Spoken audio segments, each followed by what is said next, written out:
Vamos contar, como vocês se conheceram? A Roberta, eu conheci ela com 13 anos. Eu e ela, a gente tinha 13 anos. Que né, susto, né? Tipo, eu tinha 40, ela tinha 13 anos. Não, eu tinha 13, eu acho que ela tinha 13 já, ou tinha 12. Ave Maria, meu Deus do céu. Caramba, faz tempo, hein? Cara, eu olhei pra ela e pra mim ela era a mulher mais bonita que eu tinha visto na vida. E foi assim, foi um... Sério, foi um choque. E é foda, porque... O que aconteceu é que tudo que veio depois, eu comparei com ela. E eu falei pra minha mãe na época, com tanta entusiasmo que eu tinha conhecido essa menina, que você acontecia? Só conheceu? Eu só conheci, né? A gente se encontrava nas férias, né, em julho, né? Eu ia pra casa do meu pai, meu pai e a Heloísa, a gente descia pra Praia Grande, e eu morava...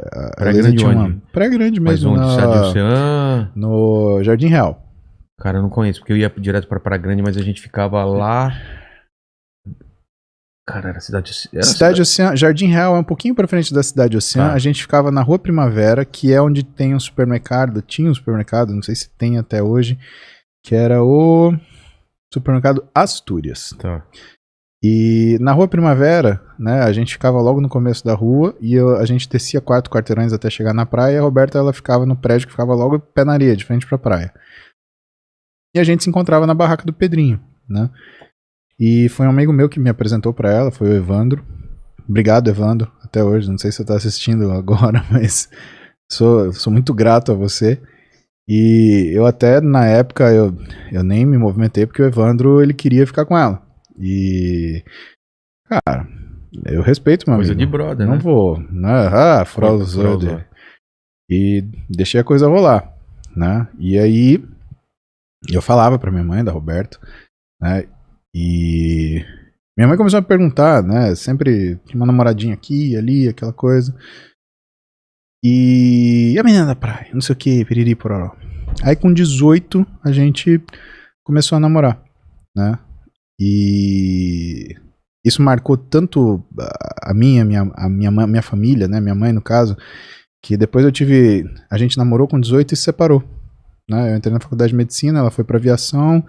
E a gente não se via, e eu entrei numa crise de ciúme porque eu não via ela, e eu tinha uma fixação por ela. Não mudou, eu só aprendi a conviver com isso, e ela também. a verdade é essa. Eu tinha uma fixação por ela, né? E eu era jovem demais e inexperiente demais e com malícia de menos, e isso afastou a gente, porque ficou inconvivível, né? Eu fiquei um chato. Né? Eu só cobrava e não entendia a situação que ela vivia. E essas relações depois sempre minha mãe perguntava, né? Mas é igual a Roberta? Cara, isso que é foda, né? Quando a sua mãe... a mãe, ela se liga, né, cara? É embaçado. Ela sabia onde que tava meu espírito, né? Então não adiantava eu apresentar uma, outra. Minha mãe me lia, né? E o que foi legal...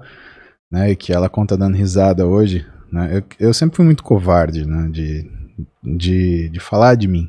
Né, eu falo bem do meu trabalho, eu dou risada das coisas que a gente faz, mas falar de mim, eu sempre vivo muito intensamente aquilo que eu vivo. A gente tem uma vida só, sabe, Lela? Então se não é pra viver a 1000, cara, nem começo. E a Roberta, eu entrei de cabeça, né, e vivi a 1000 cada segundo que eu tinha com ela.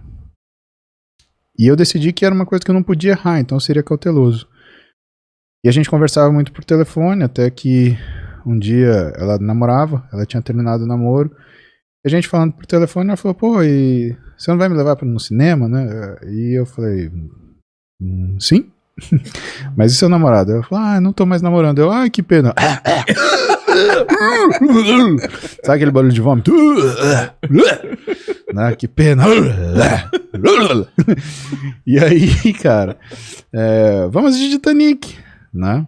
Aí eu peguei ela pra... Levei flores. Cara, eu não sabia andar em São Paulo. Então eu peguei o cadete da Heloísa, eu fiz um mapa... Você lembra daquele guia São Paulo que tinha uma página amarela?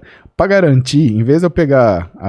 Eu tava lá na Zona Sul, lá no Borba Gato, e ela morava na Zona Norte, lá no final da Engenheiro Caetano Álvares. Caramba! Cruzava São Paulo, né? Era só eu pegar 23 de maio e cruzar de ponta a ponta, né? Não, eu achei arriscado. Eu peguei e vim pela Marginal. Eu dei volta em São Paulo inteira. Fez todo o contorno. 11 pontes, contando. 1, 2... Ah, porque você viu pelo guia, tinha que contar. Exatamente. Então, 11ª ponte. É Essa aqui conta que eu faço o Essa retorno. ponte é pequenininha, será que conta? Eu pensei isso, eu juro pra você. É, eu sei. Cara, eu passei um cagaço. Mas eu cheguei na casa dela. Aí peguei ela. E aí, o único cinema que eu conhecia era onde? Shopping Morumbi. Voltei às 11, Nossa, ponte de cara. novo pro Shopping Tinha o Morumbi. Center Norte lá, você voltou no Shopping Morumbi. Lembra Tá. que eu era um caipira, né? Mas você Ainda acertou sou. o caminho no Shopping do Morumbi. É, não tem muito pra onde você errar quando É. você tá na Marginal, É. né? É só você contar até 11, que você, tipo, um pouquinho mais que um Mobral você consegue chegar. Tá. E, pô, era tão longe que a gente chegou atrasado pra sessão. Só tinha uma sessão a mais, a da meia-noite. Ainda liguei pra mãe dela, falei, Vanice, tudo bem? É Paulinho. A gente chegou, perdeu a sessão, só tem uma sessão meia-noite, tudo bem. Aí a mãe dela, Vanice... Claro, com você, não tem problema. Pode voltar 3 da manhã, 4 da manhã, a hora que for. E a gente assistiu o filme junto, chorou junto, fungamos junto, peguei na mão dela. Aí a gente voltou, né, no calor daquele romance, né, no carro meio calado, difícil achar papo. E quando a gente chegou na casa dela, o que aconteceu? Eu senti que eu não queria ser só um ficante, sabe? Eu queria que ela guardasse mais de mim. E eu fui me despedir dela. Ela morava na rua Camarajé. E quando eu fui me despedir dela, né, eu pensei, cara, como que eu demonstro respeito e afeto? Porque desejo é óbvio. Homem e mulher. É. Né, um menino, uma mulher bonita, o desejo é óbvio, é escancarado, né? Você olha na temperatura da pele. Mas como que com esse desejo aflorado eu mostro respeito e afeto? Ou seja, não é que eu quero te dar um beijo, eu não te levei pra sair. Eu te levei pra ficar comigo porque eu te amo. E eu não sei como dizer isso. Ela veio me dar um beijo na boca, eu tirei e dei um beijo no rosto dela. E aí ela estranhou. E se assustou. E subiu. E não era essa a reação. Você não falou nada? Eu não tinha coragem. Caramba. Eu dei primeiro um beijo no rosto dela e tava com ela nos meus braços. E ela se... Porra, não era isso que eu esperava. Ah, então tchau, tchau, tchau. E foi. E na hora eu senti uma dor. Falei, puta, eu acho que eu não consegui dizer o que eu queria. A minha ação não foi bem medida. Voltei pra casa, tava feliz pelo que a gente tinha passado junto, mas triste porque não tinha sido o resultado que eu imaginava que a gente ia conseguir, que ia conquistar. E no outro dia, era um domingo, eu resolvi, cara, já sei, eu vou explicar pra ela o que aconteceu. Eu escrevi na carta. Eu falei, olha, o que acontece é isso, eu amo você, eu sei o que esse sentimento significa, né? Apesar de ser uma coisa que eu nunca senti com essa intensidade, eu consigo ler que eu vejo você diferente de qualquer mulher que eu já vi. Parece que eu não tenho tanta experiência assim, mas eu sei interpretar o que eu tô sentindo. E eu queria ser pra você mais do que um beijinho, né? E aquela coisa morna de gente que se beija, depois fica fazendo tipinho de liga, não sei o quê. Eu quero ficar com você. E eu mandei a carta pra ela na segunda-feira. E o problema é que Mandou eu escrevia pelo correio? pelo correio, porque eu não tinha coragem de ligar pra ela. Caramba. E o problema é que a carta, né, na época, ela chegava no mesmo dia em São Paulo, quando você postava de manhã, né? Eu postei a carta, e essa carta só foi chegar pra ela na terça-feira, aliás. Você postou que dia? Eu postei na segunda. Tá. E em vez de chegar na segunda, ela foi chegar na terça-feira, e segunda-feira eu tava indo pra Marília. E você achava que tinha Eu chegado. imaginando que tinha chegado a carta E e ela... que tava tudo explicado, eu mandei uma mensagem no bip dela. Ela tinha aqueles teletrim ainda, a época do bip. Caramba. Eu cheguei na rodoviária e eu mandei uma mensagem pra ela. Estou indo pra Marília. Ônibus das 11 horas, plataforma 11. Tem um lugar pra você do meu lado. Te espero até o último minuto. E ela não apareceu. E você imaginando que ela Cara, leu e não quis. E não foi. Aí, cara, sério, acho que foi... Cara, deve ter sido uma sensação horrível de... Imagina você, adolescente com essa situação. Você adulto, você já sente uma paulada, um soco no ponta do queixo. Adolescente ainda, é uma rejeição que você fala, caralho, a mulher da minha vida acabou de me dar um bolo e falou, vai se fuder. Né? Ou então, tchau, não tem nada a ver, você tá louco. Você perdeu a chance que tinha me dar uma bitoca. Terça-feira, eu tava em Marília, eu não enxergava nem as cores, nem a cor da TV, né? A gente chega de madrugada, quando a gente sai daqui às 11 horas, chega lá mais ou menos umas 4 da manhã. E eu tava em Marília, de ressaca da viagem, né? E no final da noite, né? Tava olhando as coisas, toco o telefone na minha casa, na casa da minha mãe, né? 226881, esse era o telefone da casa da minha mãe. 226881, era 6 dígitos, pra você ter uma noção como eu sou velho. Caramba, telefone fixo, o pessoal não sabe o que é isso. Não sabe, de 6 dígitos então... Era de discar ou já era de tecla? Já era de tecla, mas fazia o barulho de discar. Você não lembra? Porque mesmo, tinha o pulse e o tone. Você tinha que selecionar. É verdade. Né? O tone era o que fazia. Não, esse não, era o pulse. Então ele fazia. Fazia o barulho da discagem. Toca o telefone, eu atendo. É ela. Paulinho. Não, ligou pra sua mãe. Ela ligou pra casa da minha mãe. Então. E aí eu atendi o telefone. E aí a Roberta falou. Mas você não tava em Marília? Exatamente. Eu tava em Marília. E a Roberta me ligou. Tá. Na terça-feira à noite. Tá. Oi? Ela... Eu preciso te falar uma coisa. Tá. É que sua mãe morava em Marília. A minha mãe morava em Marília. Nós morávamos... Eu tinha vindo pra São Paulo pra estudar. E eu tava indo passar férias em Marília. Tá. E aí ela ligou em Marília atrás de mim. Né? E ela ligou pra casa da minha mãe e eu atendi. E eu lembro até hoje, eu consigo escutar ela falando comigo, falou, Paulinho, e eu lembro do que eu senti. Tintim por tintim. Eu preciso falar uma coisa pra você, mas eu preciso falar pessoalmente. Como que eu chego em Marília? Cara, nessa hora me deu dor de barriga, me deu vontade de sair correndo, me deu vontade de soltar rojão, me deu vontade de virar do avesso. Eu não sei nem te descrever, eu acho que foi a felicidade maior da minha vida. Eu fiquei mais feliz disso que passar na faculdade, que me formar, que passar na residência, de longe. É porque é uma coisa que você não tem controle de uma outra pessoa. Né? Uma prova, um teste, você tem controle. Você se esforça e você ganha. Uma pessoa você não tem, você pode se esforçar ao máximo. Se a pessoa não gosta de você, não adianta, esquece. E aí eu falei pra ela, você vai fazer assim, assim, assim, assim, assim. Tá, minha mãe quer falar com você. Até então não tinha caído a ficha, não tinha entendido. Aí a mãe dela falou com a minha mãe, falou, olha, minha filha vai pra aí, eu confio no Paulinho, eu não conheço a senhora, mas eu quero saber se tá tudo bem, não sei o quê. Minha mãe, claro, né, porque a gente tinha 17 anos, né, e não é que nem hoje, antigamente era muito mais difícil acontecer uma coisa dessa. Sem dúvida, mas ela não teve dúvida. Na quarta-feira, ela tomou um ônibus à tarde, chegou em Marília umas 5 da tarde, e do jeito que ela chegou, realmente não tinha muita coisa o que falar. Eu fiquei parado olhando pra ela. Eu lembro dela chegando na rodoviária. Eu lembro dela chegando, né? E interior, eu peguei o carro da minha mãe e fui buscar ela. Foda-se, tem 17 anos. Ô, Solano, capitão, não me prende, tá bom?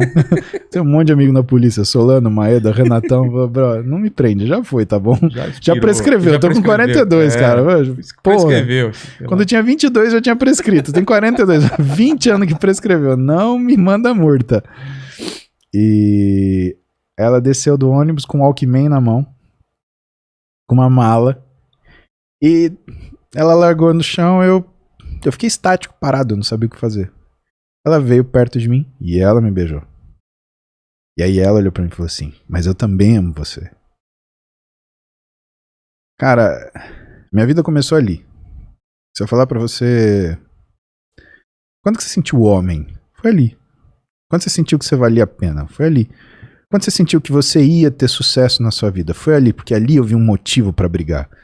Eu tinha uma mulher que eu queria, que era tudo que eu imaginava, fora o que eu ainda não conhecia dela, e que, cara, sabe, era o sonho impossível, porque como que você sonha com uma pessoa? Você não sonha em ter uma pessoa, você sonha em ter o amor de uma pessoa. Isso não é uma coisa provocável. Exatamente. Sabe, isso é uma coisa que acontece. Então, sabe, Vilela, a gente tem que ter uma sorte na vida para isso acontecer que não tem tamanho para descrever um negócio desse. E esses foram os 3 dias mais maravilhosos da minha vida. Sabe, ter minhas filhas foi maravilhoso, teve uma série de coisas, mas esses dias, cara, foram os únicos dias da minha vida que eu não pensei e nem vi mais nada a não ser a Roberta. Onde cada minuto eu fiquei com ela. Eu não desgrudei da Roberta, ela não saiu de perto em nenhum momento. Eu cozinhei pra ela, levei ela pra passear, eu fiz lasanha pra ela, porque era o que eu mais gostava, né? E minha mãe vai viver, cara, não tem problema. E eu lembro que eu peguei o carro e falei assim, vamos pra um lugar que fica só nós dois. Eu levei pra ela pra cabeceira da pista do aeroporto de Marília. E é um mato, uma coisa assim, é um lugar ermo, e é bonito, né? Porque no pôr do sol você vê o sol descer assim. E a gente tava lá namorando e de repente ela escutou um assovio. Ela falou, tem alguém olhando a gente aqui? Eu falei, isso é rã. Cara, e a atitude da Roberta que falou assim, isso não é sapo nada. Ela queria achar o diabo da perereca que tava subiando, senão ela ia achar que era uma pessoa que tava espiando a gente. Faz um barulho assim mesmo? Faz assobio. Faz esse barulho. É verdade. E aí ela só acreditou em mim na hora que ela viu a perereca. Então a gente... Nossa, essa frase ficou massa, né? Tipo, acreditou em mim quando ela viu a perereca. Eu olhei pra baixo. É a perereca real. Que estranho, né?